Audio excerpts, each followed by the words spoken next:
Okay, now in part two, we're going to look at alternate positions. And there's always so much more to say about how to throw knees.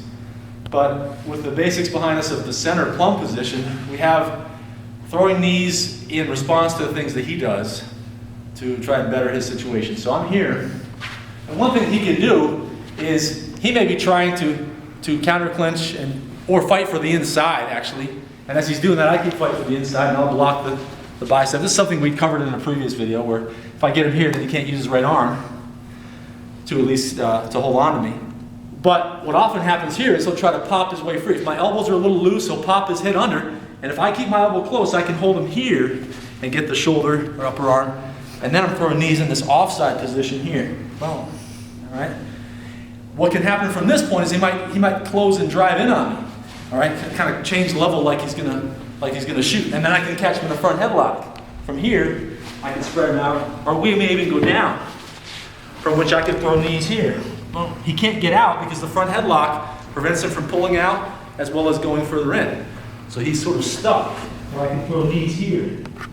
All right, and that's a real hard knockout because those knees hit in a very blunt way, right on top of his head. He can't get out, can't get up, can't go in, can't pull back.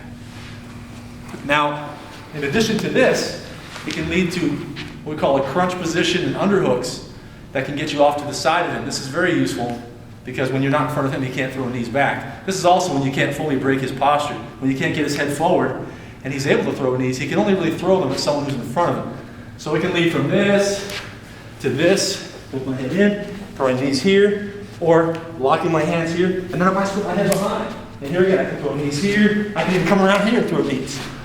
You know, but here again, I'm always pulling off balance.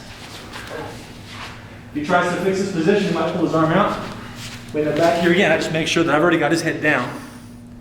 I'm always trying to bring his head forward of where his feet are, so that he's like this.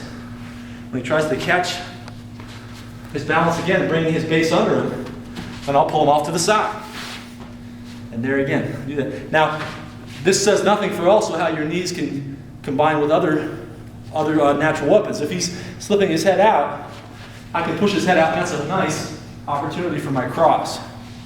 Okay, so you can also drill your knees where you're here, boom, and you're going to here, throwing knees, or with an underhook at the head, like so, boom, which tilts him this way, tilts him into the knee. It's hard for him to recover from this.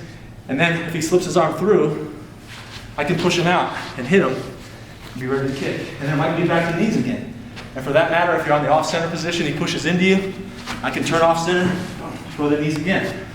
But there's strength in proximity. If he gets too far away from you, then let him out and hit him. Because you really can't control him at arm's reach. You want to keep him in close.